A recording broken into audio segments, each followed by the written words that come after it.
CUT का exam crack करना कोई बड़ी बात नहीं है। जिस तरह से सोशल मीडिया पे इसे बड़ा चढ़ाकर बताया जाता है कि आपने ये गलतियां कर दी, वैसा हो जाएगा, वैसा हो जाएगा, ऐसा कुछ नहीं है। आपने 12th की पढ़ाई अच्छी तरह से कर रखी है। आपने वही सब्जेक्ट जो है डोमेन के लिए सिलेक्ट कर रखे हैं। तो घबराना किस बात का। बस आपको एक स्ट्रेटेजी बनानी है अपने सीयूटी एग्जाम को क्रैक करने के लिए। और आप जो है आसानी से किसी भी कॉलेज में जो आपको अच्छा लगता है, जिसमें आपका मन है जिस कॉलेज में जाने का, तो उसमें जा सकते हो। तो अपनी स्ट्रेटेजी कैसे बनाओगे, तो वो सारी चीजें मैं इसमें क्लियर करने की कोशिश करता हूँ। और साथ में अगर फिर भी कोई डाउट रहेगा तो आप कमेंट कर देना, मैं उसका सॉल्यूशन करने की कोशिश जरूर करूंगा। तो देखो, सबसे पहले तो आपको एग्जाम स्ट्रक्चर पता होना चाहिए। एग्जाम स्ट्रक्चर की बात करें ना, पहले ये क्लियर रखो कि आपके पास सब्जेक्ट कौन कौन से हैं, उन सब्जेक्ट का सिलेबस क्या है। आपने डोमेन सब्जेक्ट सिलेक्ट कर रखे होंगे, लैंग्वेज भी सिलेक्ट कर रखा होगा। एक आपका गेट का भी एग्जाम होगा। गेट देखो, आपको पता है हर कॉलेज में जो है मतलब जरूरी नहीं होता, लेकिन कुछ बड़ी कॉलेज वगैरह जो रहते हैं अच्छे खासे, तो उनमें जो है गेट कंपलसरी करा हुआ रहता है। और बाकी कई सारे ऐसे कोर्स रहते हैं जिसमें गेट जो है जरूरी होता है। तो ये चीजें आपको पता होगी, आपने सिलेक्ट कर रखा होगा। तो देखो, हम बात करते हैं आपको इन्हें करना कैसे है। लैंग्वेज की बात करें तो लैंग्वेज जो आपका हिंदी या इंग्लिश, दोनों में से जो भी आपने सिलेक्ट कर रखा है, उसका देखो सिलेबस पहले देखो। सिलेबस क्या है, उसमें जो है हमें किन किन बातों का ध्यान रखना है, कैसे उसकी तैयारी करनी है। अब जैसे आपने लैंग्वेज का तैयार करा, लैंग्वेज का माने चलो एक आपने कॉन्सेप्ट क्लियर कर लिया एक टॉपिक का, किसी भी चीज का, या चैप्टर पढ़ा आपने, तो उससे रिलेटेड एमसीक्यू निकालो उसकी। एमसीक्यू सबसे मेन रहते हैं, क्योंकि ये देखो 12th क्लास नहीं है। यहाँ पर आपको एमसीक्यू पर फोकस करना है। क्योंकि 12th क्लास में क्या था, 12th क्लास में आपको पता है आपने सिर्फ किस चीज पर ध्यान रखा था, सब्जेक्टिव पर। यहाँ पर ऑब्जेक्टिव है। वहां पर तो सिर्फ आपको लिखना रहता है, यहाँ पर तो आपको ट्रिक चलानी है। दिमाग में एक ट्रिक होनी चाहिए, मतलब कैसे हम जो है इसको कैसे करें, हमारा तरीका फास्ट कैसे हो सकता है। यहाँ पर आपको ज्यादा समय नहीं दिया जाता, 1 घंटे का ही समय रहता है आपका एक सब्जेक्ट के लिए, आपको पता ही है ये चीजें। तो अब जो है इसके लिए आपको किन चीजों का ध्यान रखना है, पहले आप क्या करो। लैंग्वेज का आपने तैयार करा, उसके जितने भी क्वेश्चन है एमसीक्यू जो भी बन सकते हैं, एमसीक्यू निकालो। एमसीक्यू आप जो है कहीं से भी निकाल सकते हो। आज के समय जो है एआई का जमाना है, आप ज्यादातर एमसीक्यू चैप्टर वाइज कम से कम 30 एमसीक्यू आप अच्छी तरह से निकालो, उनकी प्रैक्टिस करो। करना कैसे है, देखो लैंग्वेज के लिए क्या करना, लैंग्वेज के लिए भी और डोमेन के लिए सब में सेम रहेगा। आपने एक चैप्टर पढ़ा, चैप्टर पढ़ने के बाद उस चैप्टर के 30 एमसीक्यू एआई से निकलवा लो। एआई से या कहीं से, गूगल से, आपको जहां भी मिल जाए 30 क्वेश्चन कम से कम। उन्हें निकालने के बाद उनके आंसर मत निकालना। उन्हें निकालने के बाद क्या करना, एक रफ पेज लेना और उसके बाद जो है उसमें टिक लगाते रहना। मतलब जैसे पहले का ए है, दूसरे का बी, जो भी आपको लग रहा है उस हिसाब से करना। आपने ऐसे करा, फिर उसके बाद आंसर चेक करना, ठीक है, कि हमने कितने सही किए कितने गलत किए। यही आपकी है ना एक प्रॉपर स्ट्रेटेजी होती है। तब जाकर आप इसके लिए अच्छी तरह तैयार होते हो। अगर आप देखो, भाई आपने 30 एमसीक्यू निकाल लिए, बहुत बच्चे पता है क्या करेंगे, 30 एमसीक्यू निकाल लिए, भाई क्वेश्चन पढ़ा, उसका मतलब आंसर आ रहा है, ठीक है, नहीं आ रहा, नीचे आंसर देख लिया, नीचे आंसर देख लिया। अरे ऐसे थोड़ी तैयारी होती है। जब तक आप अपना माइंड नहीं लगाओगे, तब तक आप कैसे प्रिपेयर हो सकते हो उस चीज के लिए। तो ये दिमाग में बातें होनी चाहिए, क्लियर रहना चाहिए इस चीज के लिए आपको। फिर इसके बाद आपने चैप्टर वाइज जितने भी ये करे, कम से कम 5 चैप्टर आपने किसी भी डोमेन सब्जेक्ट के तैयार कर लिए। अब 5 चैप्टर के कर लिए, अब या तो आप चैप्टर वाइज एक मॉक टेस्ट लगा सकते हो। भाई गूगल पर आप सर्च करोगे तो कई सारे फ्री मॉक टेस्ट मिलते हैं। और मॉक टेस्ट तो सबसे मेन चीज है। अगर आप मॉक टेस्ट नहीं लगाओगे ना, तो बिल्कुल ही भूल जाओ कि सीयूटी आपसे निकलेगा। मॉक टेस्ट सबसे मेन चीज है, बात मेरी याद रखना। बिना मॉक टेस्ट के आप सीयूटी क्रैक नहीं कर सकते।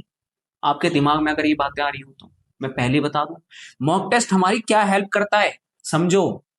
आपने एक मॉक टेस्ट लगाया, मॉक टेस्ट लगाने के बाद आप या तो चैप्टर वाइज लगाओ, या तो आप जो है कंप्लीट एक मॉक टेस्ट लगा सकते हो। दोनों तरीके का आपको फ्री में मिल जाते हैं। मैं सब जो है टेलीग्राम पर डाल दूंगा। धीरे धीरे वहां पर जो है प्रैक्टिस करवा रहा हूँ मैं आपकी। तो वहां पर जो है सब चीजें देखो, सिलेबस मैंने सारे चैप्टर के डाल दिए हैं, पॉलिटिकल साइंस हो, होम साइंस, हिस्ट्री, सबके टेलीग्राम पर आप देख सकते हो। अब जैसे ही मतलब आपने मॉक टेस्ट लगा दिया, मॉक टेस्ट लगाने के बाद क्या देखना है आपको, कि भाई आपके मार्क्स कितने बन रहे हैं, उसमें परसेंटाइल क्या बन रही है। और उसके बाद देखो आपने कितने गलत क्वेश्चन किए। उन जो गलत क्वेश्चन किए ना, उनको देखो, उनको लिख लो कि भाई हमने ये गलत किया। जो सही भी किया, अगर आपने किसी में तुक्का भी लगाया है तो भी आपको पता होना चाहिए मैंने इसमें तुक्का लगाया, तो इससे रिलेटेड और क्वेश्चन क्या बन सकते हैं, तो उनको देखो। तो इसी को कहता है मतलब आपको एनालिसिस करना पड़ता है उसको अच्छी तरह से। भाई ये नहीं कि आपने एक मॉक टेस्ट लगा दिया, 1 घंटे मॉक टेस्ट खत्म, और 5 मिनट में आपने देख लिया भाई इतने गलत थे और इतने सही थे, खत्म। भाई इससे कंप्लीट नहीं होता है, ऐसे तैयारी नहीं होती। आपको मॉक टेस्ट लगाने के बाद उस पर आधा घंटा 1 घंटा देना है, एनालिसिस करना है उसको अच्छी तरह से, तब जाकर आपके दिमाग में बैठेगा भी मैंने ये गलती की थी, अब मुझे अगले मॉक टेस्ट में गलती नहीं करनी, तभी तो जाकर आपका क्लियर होगा एग्जाम। ये बातें ध्यान रखना, ऐसे ही कोई कॉम्पिटेटिव एग्जाम जो है क्लियर नहीं हो जाता। 26 लाख 25 लाख के आसपास इसमें फॉर्म भरे जाते हैं हर साल, समझ रहे हो। अब देखो, ये तो आपका जो है एक एग्जाम स्ट्रक्चर हो गया, और आपको पता है कि हर एक, अगर आपने एक सही किया तो उसके 5 मार्क्स मिल जाते हैं, और आपने एक गलत करा तो उसका एक नेगेटिव मार्किंग होती है। तो नेगेटिव मार्किंग मतलब ये मत समझना कि आप जो है तुक्का लगाते जा रहे हो, ठीक है, एक ही नंबर तो जा रहा है। पर देखो, समझो, एक तरीके से समझना कोशिश करना। जैसे आपने 5 क्वेश्चन किए, ठीक है, 5 क्वेश्चन में से आपका एक क्वेश्चन सही निकला और 4 गलत निकले। 5 क्वेश्चन कितने मार्क्स के हो गए, टोटल 25 के हो गए, 5 5 मार्क्स के हैं। एक क्वेश्चन आपने गलत किया, एक क्वेश्चन आपने गलत किया, और 4 क्वेश्चन आप मतलब एक क्वेश्चन आपने गलत किया है, 4 क्वेश्चन आपके सही हैं, तो आपको पता है 20 नंबर तो ये हो गए, एक कट जाएंगे, 19 हो गए। लेकिन अगर दूसरी सिचुएशन समझो, अगर आपने एक क्वेश्चन सही करा और 5 गलत किए, तो उस सिचुएशन में पता है क्या होगा, 5 जो है आपने गलत करे, मतलब 4 गलत किए हैं, एक सही किया है। 4 गलत होने का मतलब 4 नंबर तो ये गए आपके, और साथ में 20 नंबर, मतलब 20 नंबर जो थे आपके, 20 नंबर के तो क्वेश्चन ही है ये, 4, वो तो गए, और साथ में 4 मार्क्स और चले गए। यानी कि आप कितने मार्क्स गवा चुके हैं, 24 मार्क्स गवा चुके हो, 24। समझ रहे हो बात। तो ये गलती मत कर देना। आपको लग तो रहा होगा कि आसान, कि भाई इतनी हमने जो है एक ही तो तुक्का मार रहे हैं, एक दो। भाई आप जब मॉक टेस्ट भी लगा रहे हो उसमें पता होना चाहिए भाई हम कितने तुक्के लगाए और कितने सही होने चाहिए, क्या हमें तुक्का नहीं लगाना। वहां पर एक स्ट्रेटेजी प्लान आपके दिमाग में होना चाहिए, बात मेरी याद रखना, अच्छी तरह से दिमाग में बैठा के रखना इसे। अगर ये गलती करी तो आप मार्क्स नेगेटिव में चले जाएंगे सारे के सारे। अब उसके बाद देखो, एनसीईआरटी, आपको एनसीईआरटी पर ज्यादा फोकस करना है। एनसीईआरटी देखो, सबसे मेन है ना, एनसीईआरटी आपने शुरू से ही पढ़ रहे हो, तो उसके आपके पास नोट्स पहले से तैयार होंगे, बोर्ड एग्जाम से पहले 1 पेज आपने नोट्स बना रखे होंगे, उन्हीं को उठा लो। उन्हें निकालने के बाद जो है फिर उनके मॉक टेस्ट, जैसे मैंने बताया, चैप्टर वाइज जो है मॉक टेस्ट लगाओ, एमसीक्यू पर आपको ज्यादा फोकस करना है, और कम से कम हर चैप्टर वाइज आपको 30 एमसीक्यू तो निकाल कर रखने हैं, ध्यान रखना।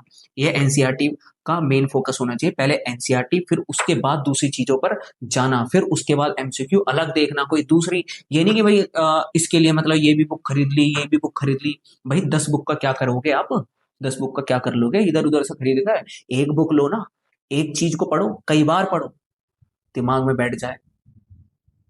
फिर देखो, फिर बात करते हैं, जैसे मॉक टेस्ट आपने दिए, मॉक टेस्ट देने के बाद जो है मैंने जैसे बताया आपको क्या क्या गलतियां नहीं करनी है ना, मतलब क्या चीज है उसमें एनालिसिस करना है। एनालिसिस करते हैं ना, देखो मॉक टेस्ट लगाने का सबसे बड़ा फायदा पता है क्या होता है। आप एक मॉक टेस्ट लगा रहे हो, आप अचानक देखो, आपने कई सालों से, जैसे पहली बार तो आप एक कॉम्पिटिटिव एग्जाम दे रहे हो, इससे पहले अगर दिए हो तो अच्छी बात है, तो आप देने जा रहे हो, तो आपको पता है कि भाई वहां पर एक टाइम मैनेजमेंट कैसे होगा हमारा। भाई हम जो है कंप्यूटर पे दे रहे हैं, थोड़ी घबराहट तो होती है। तो भाई कंप्यूटर पे जब आप एग्जाम दे रहे हो तो आपका टाइम मैनेजमेंट सही नहीं हुआ तो गलतियां होंगी, काफी ज्यादा हो सकती हैं। इसलिए मॉक टेस्ट बोल रहा हूँ मैं। मॉक टेस्ट जब आप लगाओगे तो वहां समझ जाओगे भाई मेरे को इसमें इतना ज्यादा समय लग गया, इस वाले पोर्शन में, इस सब्जेक्ट में, या गेट के एग्जाम में इतना टाइम लग रहा है, इस क्वेश्चन मुझे इतना टाइम लग रहा है, मेरे को यहाँ पर स्पीड बढ़ानी है।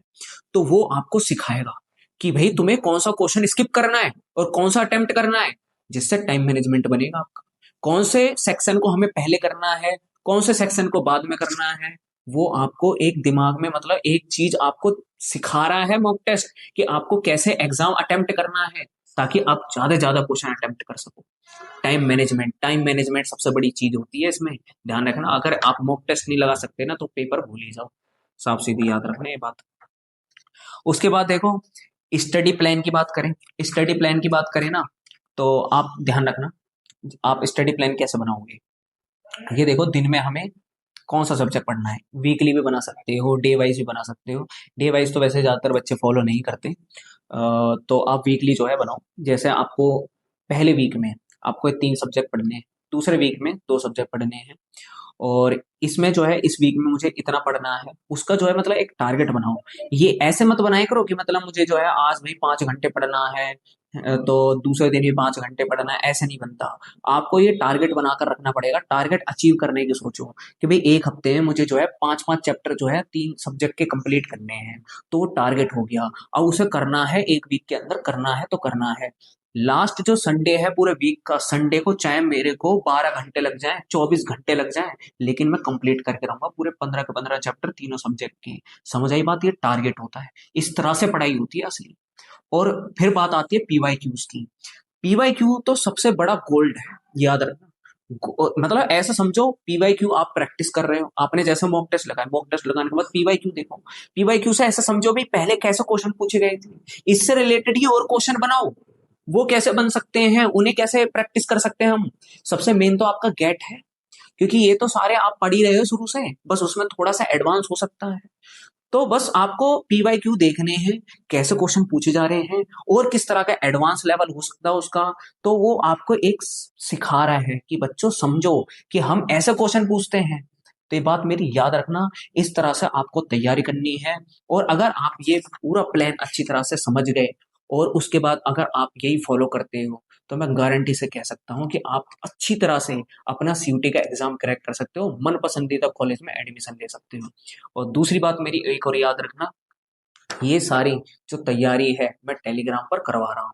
टेलीग्राम पर मैंने अभी सिलेबस डाला है, उसके बाद धीरे धीरे जो है मैं क्वेश्चन वगैरह, political science, history, home science, जो भी सब्जेक्ट हैं, मैं वहां पर जो है भेजना शुरू कर रहा हूँ धीरे धीरे। और बाकी जो है, मैं जो गेट में जो बच्चे फंसते हैं तो उसके लिए जो है मैं यूट्यूब पर वीडियो डालूंगा कंप्लीट। तो इसलिए यूट्यूब पर जो है सब्सक्राइब करके रखना, ताकि आपसे वो वीडियो मिस ना हो जाए। गेट के क्वेश्चन किस तरह से करे जाते हैं, उसमें रीजनिंग के, मैथ के क्वेश्चन, तो उसमें कुछ ट्रिक्स लगती हैं। तो ट्रिक्स जो है मतलब कैसे फॉलो की जाती हैं, क्या क्या हमें चीजें याद रखनी है, क्या चीजें हमें याद मतलब नहीं करनी, उसमें किस पे मतलब टाइम हमें ज्यादा वेस्ट नहीं करना, किस तरह के क्वेश्चन पर, वो सारी चीजें आपको समझाऊंगा। एक पूरा पीवाईक्यू या 2-3 पीवाईक्यू मैं लूंगा और उन्हें आपके सामने सॉल्व करूंगा, मैं वीडियो डाल दूंगा उसकी सॉल्व करके। आप जहां से समझ जाओगे कैसे जो है गेट का एग्जाम हम दे सकते हैं, क्या चीजें हमें ध्यान रखनी है। इसलिए सब्सक्राइब कर लेना ताकि आपसे वो वीडियो मिस ना हो जाए। ठीक है, बाकी मिलते हैं नेक्स्ट वीडियो।